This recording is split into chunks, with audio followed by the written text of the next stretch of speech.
اس لیے نہیں بتاتے کہ تم چندہ نہیں دو گے.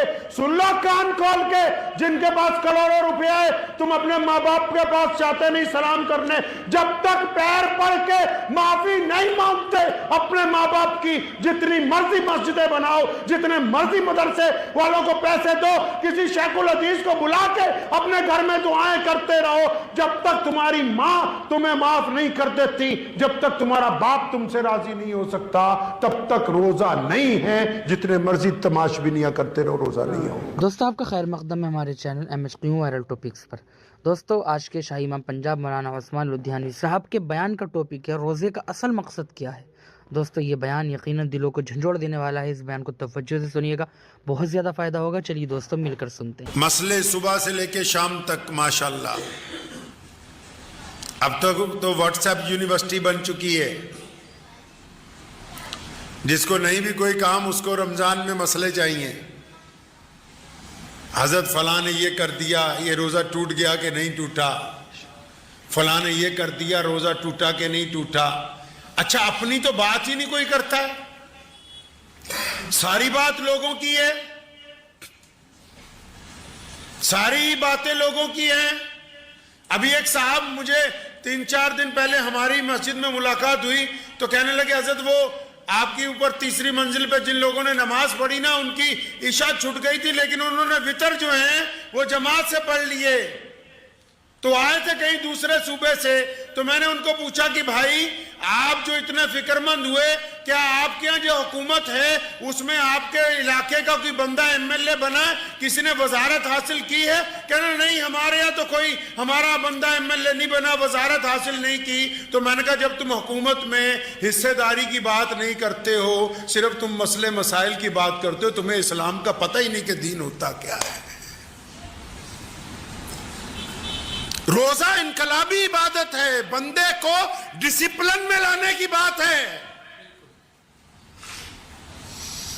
آپ نے کیا سمجھا کہ چند سجدوں کا نام اور چند گھنٹے بھوکے رہنے کا نام روزہ؟ اللہ تعالیٰ کو آپ کے بھوکے رہنے سے, پیاسے رہنے سے کوئی فرق پڑنے والا نہیں ہے. اللہ تبارک و تعالیٰ اپنے بندوں میں انقلاب برپا کرنا چاہتے ہیں. اور انقلاب بھی کون سا؟ انقلاب کون سا؟ جس کا تعلق آپ کی اپنی پرسنل زندگی سے ہے, آپ کے اپنی زندگی سے ہے, آپ کے اپنے مزاج سے ہے, آپ کے اپنے جسم سے ہے, آپ کی اپنی سوچ سے ہے, آپ کے اپنے کاروبار سے ہے, آپ کے کردار سے.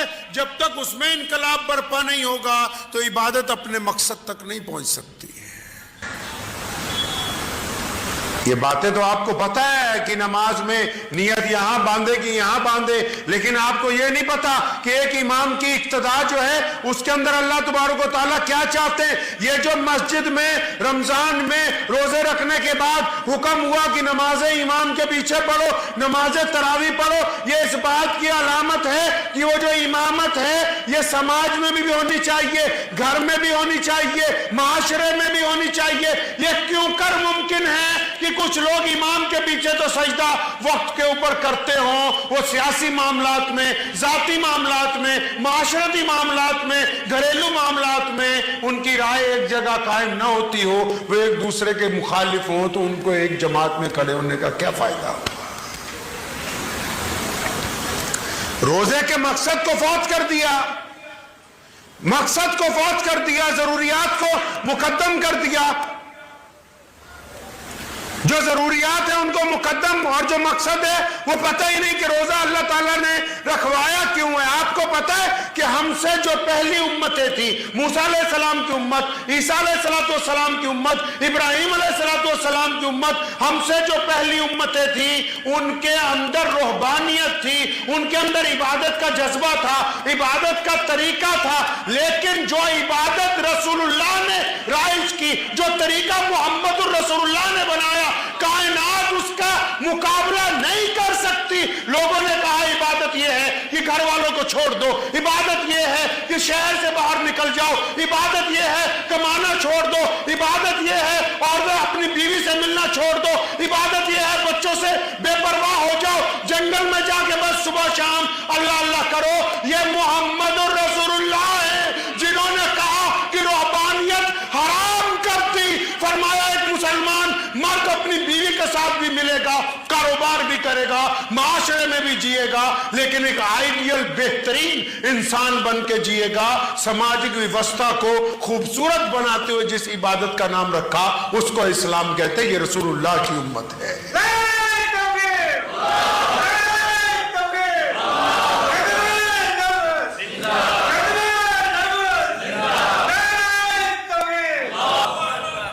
عبادت کے مقصد کو سامنے رکھیں۔ یہ جو کام شروع کر رکھا ہے نا فروعی مسائل کے اوپر، صبح سے لے کے شام تک لوگوں کی ٹانگیں کھینچنے کا، صبح سے شام تک اپنے امام کے پیچھے لگے رہنا اور مقتدیوں کو ذلیل کرنا، ایک دوسرے پر تانا تشنی کرنا، یہ رمضان کا مقصد نہیں ہے۔ تزکیہ نفس کا نام رمضان ہے، اپنی سروس کرنے کا نام رمضان ہے۔